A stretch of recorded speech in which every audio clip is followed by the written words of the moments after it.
I loved healthcare. I really enjoyed it and loved watching everyone, helping others. And so as I was working there, I was like, hey, nursing is a great profession. And so that was a huge seller for me. And so, yeah, that's kind of how I ended up being a nurse. And it's honestly been the best journey. When I changed my career path, I didn't actually tell my parents. They still thought, yeah, my son is a doctor. So when they finally realized that I delved into part of engineering, and I say, oh, I am a software engineer. They say, not even a real engineer. Not even mechanical? You have so many certifications, you have your license, vaccinations. How do I keep track of all of those items? Together, we just kind of came up with an idea. CerTracker is a all-in-one platform that is for credentialing and compliance for healthcare professionals. It's very important to us to know what our users and the people who are using our app and our platform, what do you need? What are you looking for? What makes you want to use something? I think that's just very important, especially in the medical world, of tapping into like the person that's going to use it, actually answering and giving you feedback on your item. Compliance shouldn't be a barrier to health, to attending to patients. Compliance should be something that complements what you do, something that points you in the right direction. And that's what we're building. Welcome to the Nurse on Purpose podcast, where we challenge media stereotypes about nursing and spotlight the incredible and diverse roles nurses play in healthcare. I'm your host, Nello. Every week, I'll be joined by a nurse who is reshaping the narrative. From frontline care to leadership, education, innovation, and beyond. Our aim is to show the world that nursing is so much more than what we see on TV. Together, we'll explore how we can collaborate with media and other stakeholders to create authentic and inspiring portrayals of nurses. Let's begin the conversation and ignite change, one episode at a time. Welcome again to the Nurse on Purpose podcast, where we aim to reform negative stereotypes of nursing and shine a spotlight on the diverse and impactful work of nurses everywhere. Guys, this is the first time that I have two guests on the show, so I'm excited. I'm joined today by Devin Patterson and Shadrach Igwe. Devin is a seasoned ER nurse, and Shadrach is an experienced IT professional, and together, they founded CerTracker, which is a platform that they built to support nurses in credentialing and compliance so that nurses can focus on what truly matters day to day. You guys are welcome to the podcast. Thank you. Thank you. Awesome. We're excited to be here. Yay, I'm glad to have you both here. So I'm going to let them do some quick intros and just tell us about who they are. I'm Devin. I am an ER nurse of about 10 years. I've been in healthcare for 20. Wow. Yeah. A long time, all in the ER, so it's been quite a long journey. And so that's kind of my background. And yeah, Shadrach. I am Shadrach Igwe, and I've been in healthcare tech for over 10 years. Wow. And I've seen it all, the good, the bad, the ugly. Awesome. Thank you so much for those intros. So we are going to really focus our conversation today on the company that you founded, why you chose to found this company, and really just talking about how you guys were able to merge both of your backgrounds to create something so powerful like this. So let's first dive into Devin. How did you choose to kind of pursue nursing? My nursing journey started putting me into the ER as a tech, where I transitioned to actually doing registration. And I, went down the normal path like most young adults do, trying to figure out what are you going to do with your life? Going to school, kind of all over the place, not really sure. And working in the ER really showed me like, hey, nursing is a great profession. I don't have the normal story of like, oh, I've always wanted to be a nurse. Like I loved healthcare when I was there, and I really enjoyed it and loved watching everyone helping others. And so as I was working there, I was like, hey, nursing is a great profession. There, I love to help people. I love being here. I love the ER. As well as nursing has so many opportunities. You can literally do anything, you can move anywhere. And so that was a huge seller for me in the fact of nursing. I can do anything, I can work anywhere. And so, yeah, that's kind of how I ended up being a nurse. And it's honestly been the best journey ever, really. Awesome. Lots of rough roads and patches. There's been, a lot of really trying times, especially in all nursing, but ER nursing can be especially tough. Yeah. And so, yeah, that's kind of how I became a nurse. That's interesting. A lot of people run away from the ER because they're like, it's so fast paced. There's alarms always beeping. Well, I'm talking about myself. Let me not say a lot of people. I'm more like the pediatric focused type of nurse. Yeah. And what I love about ER nursing is that it is everything encompassed into one. I always say we're not necessarily like a expert on one thing, where we ride that middle line on tons of things, kind of everything. You have to know peds, you have to know geriatrics, ICU, cardiology. And so, I love the organized chaos that it creates. I don't love to be like super detailed and oriented onto one thing or another. And so it's perfect for me. I thrive in that area. Sure. And I love that you said nurses can do just about anything. And it doesn't even have to be only healthcare related, right? Apparently, you've built this business and combined your expertise with Shadrach's. And so that's really wonderful to see. I think for being an ER nurse, you have to be such a quick thinker. You have to think on your feet critically. You don't waste any time. Just go for it. Your track kind of goes with your personality too. So definitely. Definitely. And Shadrach is just cool as a cucumber over there. Well, I am just the sidekick. Yeah. So how did you find your path in the whole IT digital space? Well, I have always wanted to be a doctor. Actually, when school was getting ready, and then discovered that I have phobia for blood. So, which means I might pass out before the patient does. Oh, wow. And having a Nigerian parent is three things. You are either a doctor, you are a lawyer, and you are an engineer. There is no middle part. I know that too well, my brother. So when I changed my career path, I didn't actually tell my parents. They still thought, yeah, my son is a doctor. So when they finally realized that I delved into part of engineering, and I say, oh, I am a software engineer. And they say, not even a real engineer. Not even mechanical? And so when they still think, oh, you are a disappointment. Like, it was until I told them how much I make that they said, oh, okay. That makes sense. Terrible motivator. So at least you're making money. So that's good.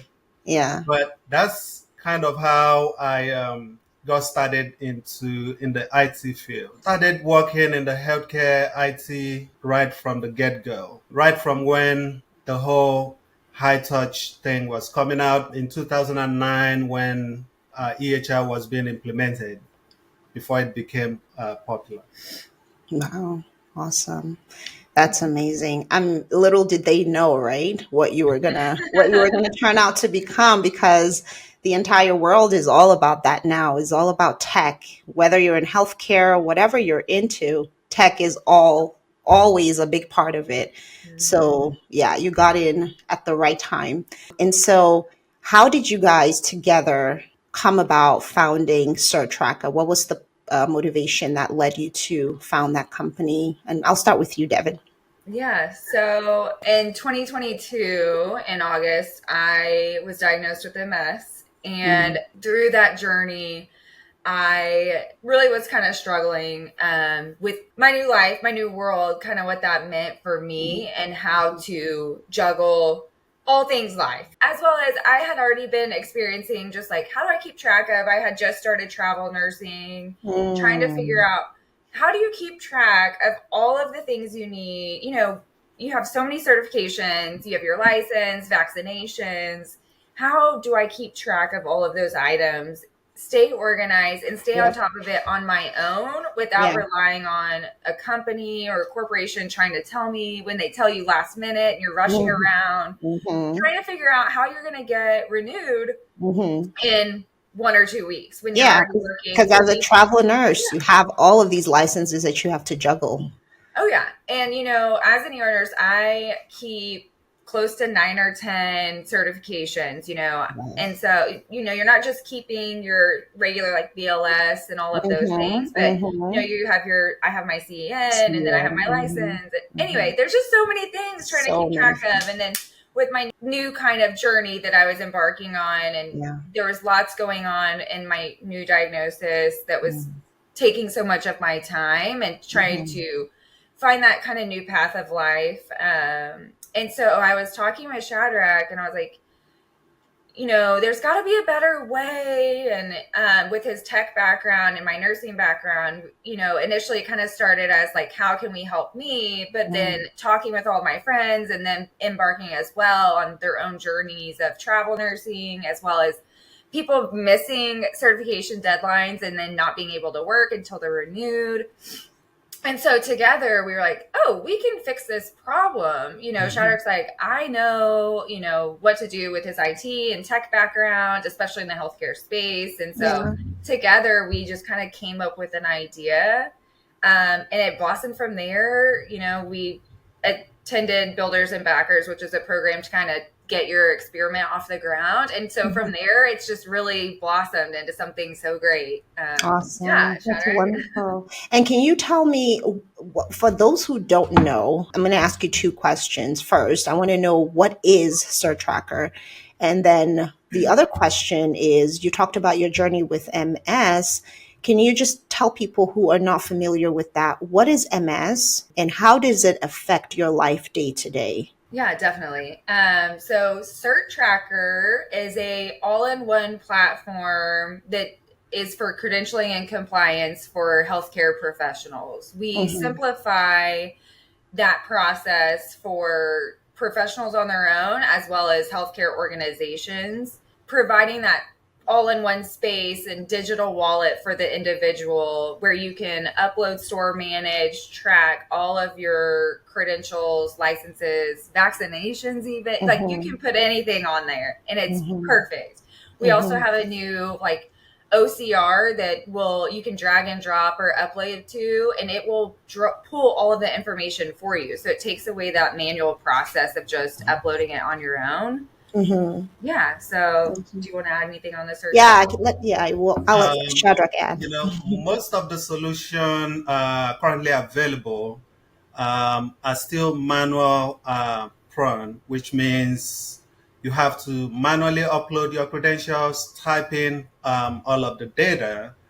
And what we're trying to do is make sure that you don't just upload. Once you do, our AI model will go in the background and help you pull all the data. So all you have to do is make sure the information is correct and click save, and it goes into the category where it's supposed to be. In addition to that is most of the problem that the healthcare organizations have is building in silos, which is everyone is building a bridge to nowhere. Which is the same problem that most of the EHR systems have, is the systems don't talk to each other. So you have a patient portal that doesn't talk to an EHR somewhere, and everything is just in bits and pieces. So the problem persists because no one wants to build a system that actually communicates, just like the ATM. So if the ATM, which deals with money, can talk to, if you travel to any country, put your card in and put your PIN, you pull money right out. It Right. doesn't discriminate. Right. But our healthcare system, the systems don't talk to each other. They Yeah. discriminate against each other, which Mm-hmm. means I don't want what you got. Keep Mm-hmm. yours to yourself. Let me keep Mm-hmm. mine. And Mm-hmm. that's the problem today. So we're trying to solve that by building a system that talks to other systems. Mm. So compliance can talk to compliance. So it doesn't matter where you are, our system can connect and put the data that you need in order Mm. to keep you compliant. Awesome. One thing that kind of was resonating with me as you were speaking, Shadrach, is kind of wanting to centralize this information. So let's say I am on the AANP portal or website, and I want to renew my certification as a family nurse practitioner. Is there some way that CerTracker can pull into the AANP portal to to make that connection and actually show that I have already renewed it? Or how do these organizations like FNP certifications, pediatric certifications, how do those tie in together with CerTracker? Currently, we're talking to different organizations in terms of having integrations with different organizations. Okay. But in the meantime, we're building an API, which means if you're on any website and you need to pull whatever certificate, you can either take a screenshot and our system will take it from there, put the data and save it on our system. Or even if you have an attachment in your email, it pulls all of those attachments and pull all the data and be able to store it in our system, Mm-hmm. which is this is the short-term fix for just waiting to get approval from different organizations in terms of being able to integrate with different organizations. Okay. And a big part of nursing licensure is continuing education, right? We have to do so many of them in order to qualify. Do you guys provide that, the CE modules that nurses or healthcare workers can take? We currently have our license Hmm. to provide CEs, but Okay. we currently are working on building different continuing education modules, especially the culturally competent continuing education that Awesome. helps the nurses be able to interact with diverse patients. Okay. That's wonderful. I think this will save nurses a whole lot of time because, like you said, you just tend to forget. You're like, oh, and then it's coming due. You're like, oh, I have only 10 days to do this while you have whatever 80 CE credits or however many pharmacology that you have to take. So I think this will be a great, and I know that your app also sends reminders, right? Right. Yes, yeah. Yeah, yeah. So if something is coming due, it'll give you an alert to say, "Hey, it's almost time. Go figure this out before it gets due." So that's wonderful. So let's talk about MS. You talked about that personal experience that you had. When did you get diagnosed with MS? So it was August of 2022. Wow. Yeah. What So were some of the symptoms that you started to have that yeah. allowed you to? So I was working. Actually, I was on my very first contract ever. It was a local contract. I was in a smaller city nearby where I Mhm. live, and I had started experiencing some I kept calling it eye distortion. Like my eye just I felt like I Mm. couldn't really see. I was having to kind of turn to be able to see straight on. And I honestly just kept, I'm a nurse. I just kept blowing it off. I was like, oh, it's not, like something's just, I don't know, in my eye You or make the worst something. patients. Worst patient. And I kept commuting and I'm, talking to my friends on the phone and, driving down because it was a good little drive. And Yeah, they're like, hey, they're nurses as well. And I'm kind of concerned. Like, yeah, you're, not able to look at the camera straight yeah. on, while we're talking. Anyway. And so, I even neuro checked myself. I was like, no, I'm fine, and I just went on. And I finally said, oh, I'll start with the eye doctor because it was my eye. Yeah. I'm like, it's got to be my eye. You just don't ever think that something like that can happen to you. I'm Yeah. young. I'm 36 going on 37. So, I was, 34, I think, when I was diagnosed. And so I'm like, oh, there's just no way. You know what I mean? Absolutely no way. And so I go to my eye doctor. He does all these tests, and he's like, honestly, I think that you need to see your doctor and have an MRI. All your eye things are fine. Yeah. And so I was like, no way. And he's talking to me about it. I go get an MRI. It's actually kind of a crazy story. And, it pays to be in the medical world, truly, because I kind of have an unheard of diagnosis process in MS. It takes people a long time to get diagnosed just because the symptoms are all over the place. And so it's really hard to nail down that that's what's wrong with you. Anyway, long story short, I had an MRI. I, see it on my my chart, and it says that I have MS. And so I was having optic like neuritis. Neuritis. Literally, I couldn't see out of that eye. Wow. Where I would have to turn. And so like all of the pictures of me for probably 2 to 3 months, I'm turned like this looking. Yeah. Only because you can see from this. You can see whenever you turn that way. Yeah. Anyway. And so that was my initial symptom. I had previous symptoms in the past that I had kind of, blown off as far as like kind of paresthesia, numbness on one side of my body. Wow. And other symptoms that I, now look back and I'm like, that's probably truly when fatigue. It started. Yeah. But, in MS, you have that relapse and remitting where you have a symptom, and after some time, it tends to kind of go away, even though you are going to kind of chronically have that issue. Yeah. You typically experience something. And so that's what was happening. I kept having all this numbness, and then, 2-3 months later it'd be gone. And so I just blowed off, Anyway, and so I, got admitted to the hospital and went through that whole journey of getting diagnosed. And for those who don't know, MS is an autoimmune disease that your brain is basically not communicating well with some parts of your body, and it's kind of destroying those nerve coverings that you have that cause a very broad range of symptoms. And so, the unfortunate part of MS is you just don't truly know your prognosis, where you're going to go, what symptoms are you going to experience. And I think that's, when I was diagnosed, I had so much trouble just kind of taking that in, like I had heard of MS, but I didn't truly know like what MS was. Like as a nurse, so many things, but you don't really know. Yeah. And so that journey and that research process was really hard, and just figuring out how to adapt to those new symptoms I experience, and living kind of with your chronic condition now of where you have those issues, and you just learn to kind of live with it. But and at the time, she kind of had to wear an eye patch on the left eye, like a pirate. Like pirate. I was pirating. I tried only to wear it like when I was driving or in certain scenarios that I really needed to be able to see head on. And so, the pirate patch was not for me. It wasn't a good look. How are you managing with MS now?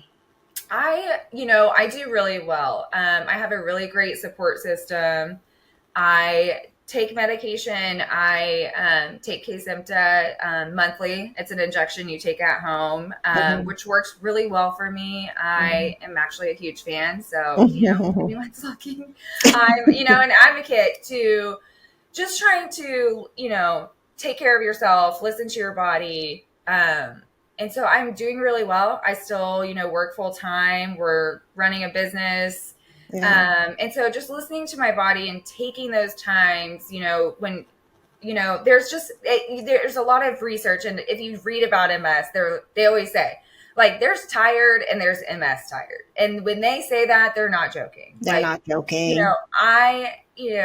The fatigue. It's like constantly fatigued. Constantly fatigued. You're just constantly so tired. And I can feel that in my body when I've like done way more than I normally do, or we've just been going and doing a lot.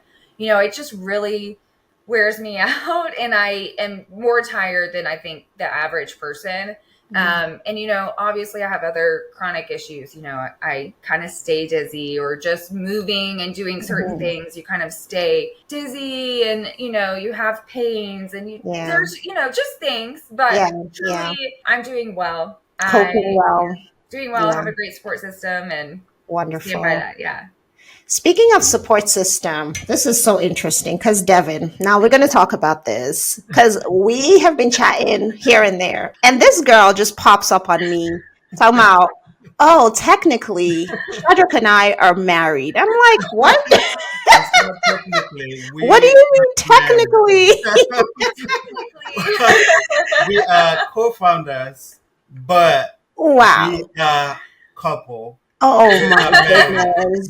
That was a shock. My jaw literally dropped right before we hit record. She was like, technically, because I was like, oh, you know what? She was like, I'm gonna go see. I'm like, oh, you guys are in the same place. That's wonderful. Then she goes, technically, we are married. I'm like, girl, if you don't stop. Yes, we are technically we're married. Yeah. Are newly married, actually. Awesome. As of October 5th. Yes.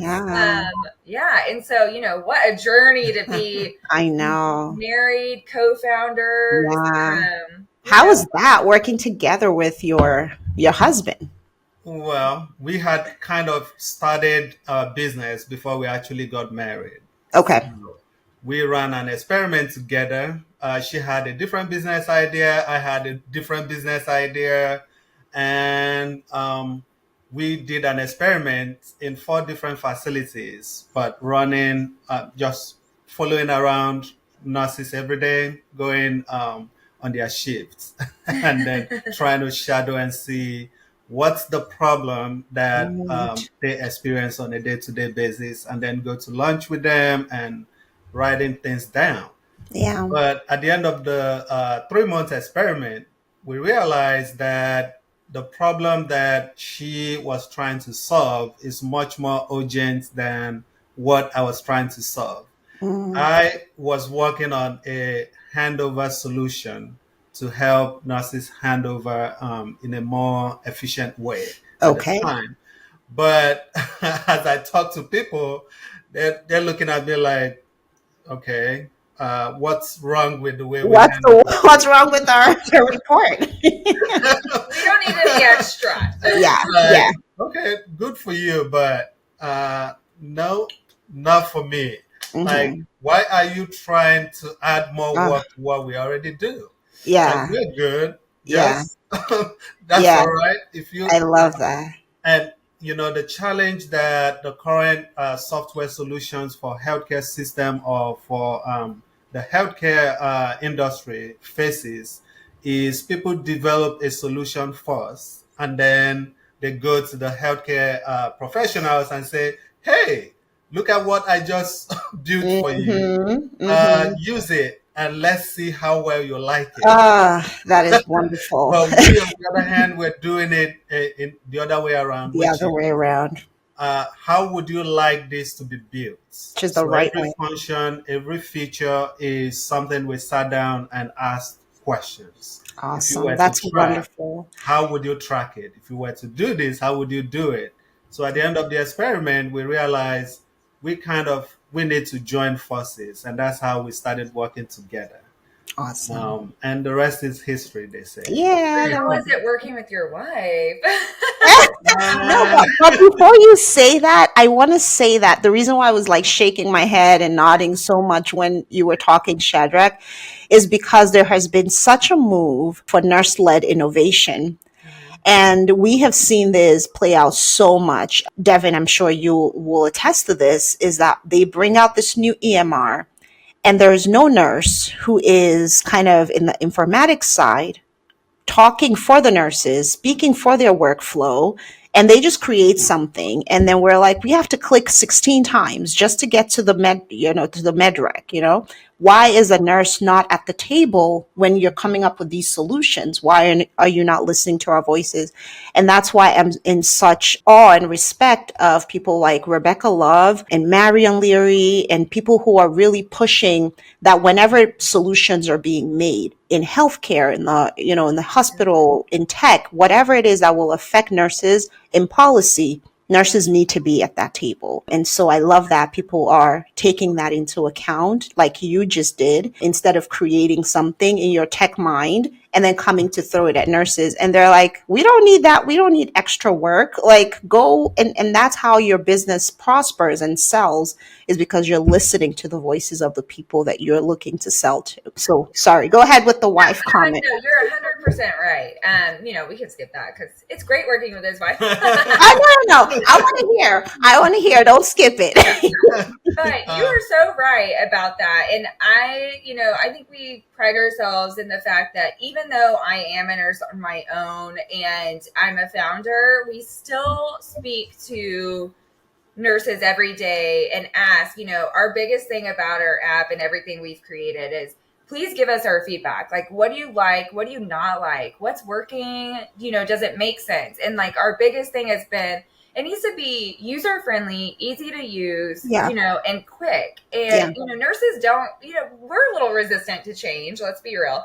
But it's been one of our biggest things is making sure we're talking to other nurses and tapping into, what do they want to see? Even on our enterprise side of, moving to our B2B and like working with other organizations and things, we want to know, like, what are you needing? What are you looking for? It's very important to us to know what our users and the people who are using our app and our platform, what do you need? What are you looking for? What makes you want to use something? I think that's just very important, especially in the medical world, of tapping into like the person that's going to use it, actually answering and giving you feedback on your item. What you're working on, for sure. Yeah, most definitely. Yeah. And to add to that is to say, we do the things differently. We don't pilot a program just because we want to be involved with a healthcare organization. So our pilot is different in the sense that we want you to give us the harsh feedback. We've received one or two that it's like, no, even though this is great and everything, but who is going to pay for it? We don't have the budget. And our response to that is, we know you don't, and that's fine. And which is why most of the organizations that have reached out to us are people with more than 15,000 employees. Wow. And we're not in a rush to say, yes, let's do it because money is involved. We let them know at this time we're looking for people with 2,000 or lower employees so we can start small and then build as we go, which is what we're currently doing. How do you support enterprises? Like not individuals, On the enterprise side of things, one of the biggest challenge that we've seen through interviews and talking to nursing leaders is everything that currently exists, even though it says automated and whatever English they use for it, is still analog in nature. Everything still needs to be clicked. You still need to read policies. Like a physician, you still need to read your agreement that is several pages long.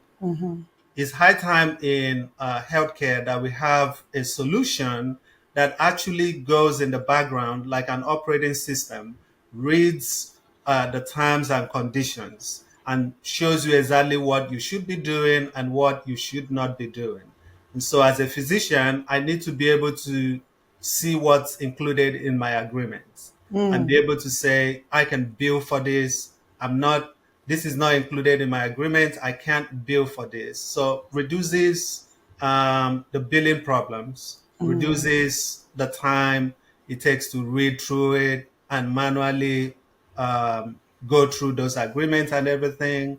And so compliance shouldn't be a barrier to health or to attending to patient. Compliance should be something that complements what you do, something that points you in the right direction. And that's what we're building is for the enterprise, we're building something that is truly automated. You can track and monitor your employees, but that's just the beginning of the automation. The workflows need to be automated. You need to be able to do those things even when you're not trying to, which is have a system that reads all of these tons of guidelines and be able to guide you to where you need to be. Is this all under CerTracker too? Yes, this is the SurTracker Enterprise. We Okay. haven't pushed it into general use because we're still training our AI model in the background and working with a few healthcare systems. But like I said, the biggest number of healthcare systems we currently have are the large ones. So Yeah. we're waiting to get the small and medium size that we can actually use to streamline things. No. Yeah. Yeah. So Go ahead. it will still do, essentially what our digital wallet does as well. So it will do both of those things. Both of So those it will things. do, if you're an employee, like say I'm an employee and I have my CerTracker app, and I can upload from my app to my organization all of my certifications instead of having to go on a completely different platform and then upload.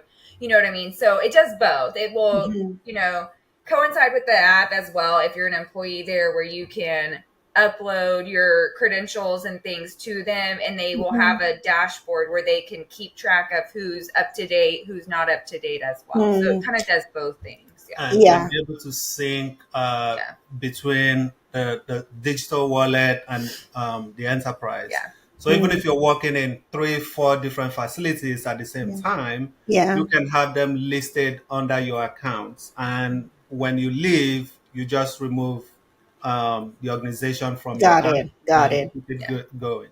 Got it. So under CerTracker, you can kind of list the organizations that you want to share your information with, and it automatically will kind of port that over instead of having to manually do it to each organization. Yes. Okay. Wow. That's awesome. That saves a lot of time. I love that you guys are thinking for the, and I know this came from, of course, a place for you, Devin, where you kind of struggle to keep up with that because you're dealing with a disease process and all that. But I love when I see people who have taken a pain point in their life and want to make it better for the general public. And I applaud you guys both for that. So thank you so much. I know there's so much more technical stuff involved. I know you guys have gone through challenges, ups and downs, but I truly hope the best for you on this journey. And so I'm going to transition now to sort of the media side because we are kind of running short on time here, and I don't and I don't want to keep us too long. So let's talk about what are your opinions or about the portrayals of nurses in the media or just in general. And Deb, I guess you can take that. I think that there's kind of a misunderstanding about nurses in the media, truly, across the board. I don't know if that's just nurses are looked at, they are strictly a nurse, I feel like is a lot of it, and that we're not humans too. You know what I mean? It sometimes feels that way. Like you're a nurse. You don't have, a life and I feel like a lot of the times, even like as you watch shows and things like that, they're getting a little better, I'll say. But that I feel like nurses are kind of looked at like you're one-sided, right? You're portrayed in the media as, kind of a rogue nurse, right? Where you're, doing drugs or doing all these things. Like it's one or the other. There's not a good balance, in my opinion, in the media or like in shows about nurses. So we could stand to have a little more real aspect of nursing, who we are and what. And that, what's so sad is, I know that this is one thing that you're passionate about is the well-being of nurses, and there has been the abuse to a Florida hospital nurse. Do you want to shed some light on why you think abuse happens to healthcare workers in the first place, and what systems can be in place to protect us? Yeah, I'd love to. It is a super special place for me. I am very passionate about workplace violence and just what we endure in the healthcare world. And that I think it's kind of this expectation. I think what's going on in the healthcare world and why there's so much violence, obviously, like people are experiencing so much while they're in the hospital, right? They're not there because they're well, right? And there is so much mental health, like mental illness in the world that is not taken care of. It's so hard to get help when you need the help and they're not able to get what they need. But also, I also feel like we're in this like generation, in this era of people who just kind of demand so much from healthcare facilities and, the nurses, and think that, we are the end all be all to their problems that they're having. Could be like an entitlement culture. Yes, it's very much an entitlement culture. People have issues with drugs, mental illness. There's just entitlement. Obviously, the hospital isn't great to go to, right? The wait times are high. They're understaffed. You're not. And I think there's just, with that entitlement, thinking that I go in, I complain of pain, I should have narcotics. Why aren't you giving me narcotics? There's people who are upset that you're not giving them narcotics or this or that. I think it's a lot of that. I don't think I have the answer to. We just become like the natural casualties of that, all of those emotions, and we kind of take the brunt of it, because who else are they going to attack, right? Right. Who are they going to attack? We're the ones that are there constantly in their rooms, taking care of them. I don't have the answer, but I know there's something that can be done, right? Absolutely. I think increased security. I think metal detectors. I think, just so much more can be done. There's a lot that, going around of, healthcare administration and talking about CPI and this and that. And, unfortunately, de-escalation is not the answer in those scenarios. You know what I mean? You can only de-escalate somebody who wants to be de-escalated. But, and you need to be more, I think that there should be more awareness, because the man who attacked the nurse in Florida, who broke almost every bone in her face and has left her blind in one eye, wasn't supposed to be in that facility, right? Because part of their Baker's Act. And right. Yeah. Go ahead. I'm sorry. It's just, I just feel so passionate about that. I'm just like, it's just like, there's so many misses, should he have been there? No. What was going on that placed him there? And, if it's the other hospitals are full, okay, well, more should be done. There should be, he should have a one-on-one security. If it's that, there just should be more done. I think there should be increased security in hospitals. I think there should be somewhat of a police presence in hospitals. There's like campus police at schools. I think hospitals should have that, where there's more of a firm, you know what I mean?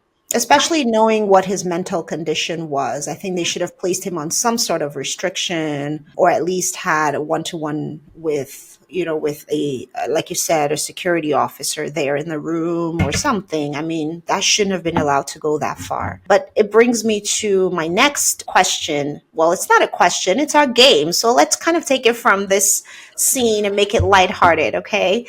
Let's talk about our game, our fun game we're going to play. And I know you already know the game, so I'm not going to bore you with all the details. This is my jar. I'm going to shake it around. I'll pick a genre, and then you're going to turn into your own screenwriter for your own show. And we've talked about what we don't like. Let's talk about what we want to see, right? Portrayed about nurses, if you had a nurse as the lead of your own show. Okay, so you ready? I'm ready. Say a prayer, so I'm going to pick right for you. Okay. Let's see. Oh my goodness. All right. So your category is animation. And Shadrach, you can chime in on this, please. Feel free. So it's animation. Okay. Okay. Anime. Okay.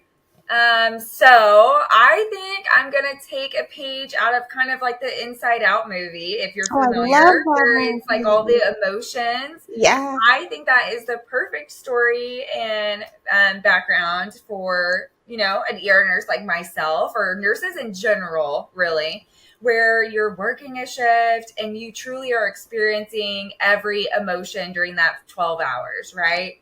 You're walking around, you get to work, you're tired, you're just kind of taking it slow. You drink your coffee, your day starts. You maybe have a little bit of fear, like, oh, what's this day bringing? And then you move in, and then you start to work through. Then you start to work through your day, and each encounter is a different emotion, right? You maybe work a cardiac arrest, right? So now you're sad and you're just overwhelmed and you're stressed, and you come out and now you have to go back to your 7-8 other patients, and you're just like, oh. So I think it's would be really cool to see that kind of story of like a true day-to-day life of a nurse going through her day and how many emotions they feel and go through, just so you can see a true in the life, right? I think that would be so cool, just kind of seeing, how exhausting it truly is to experience every emotion throughout just 12 hours, And then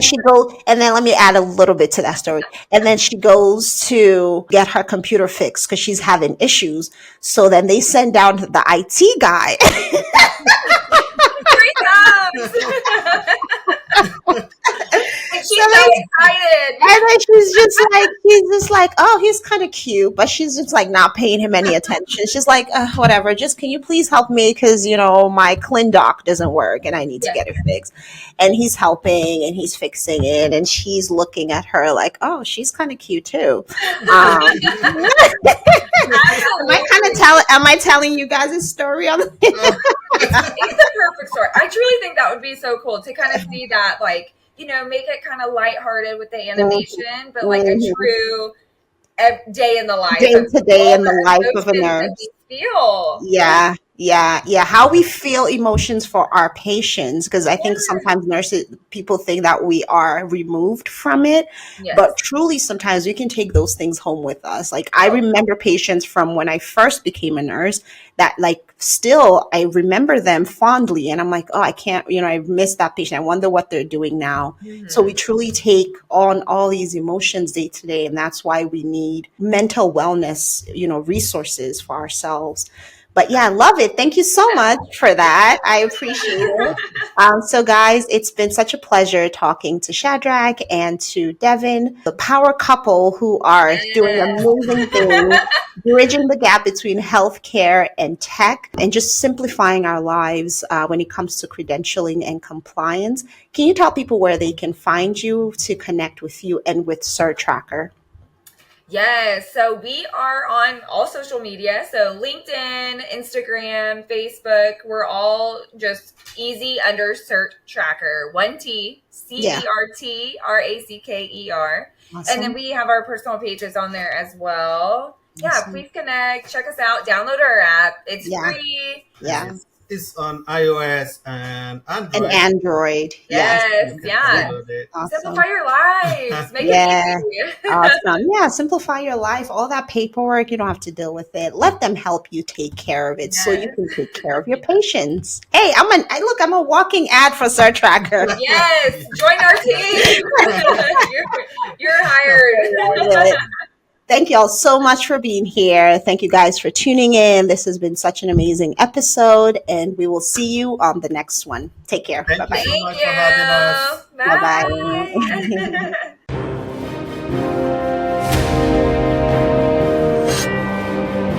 Thanks for hanging with me till the end. I hope you gained some valuable insight into the world of nursing. If today's episode inspired you, please like, subscribe, and share with someone who needs to hear about the amazing work nurses are doing.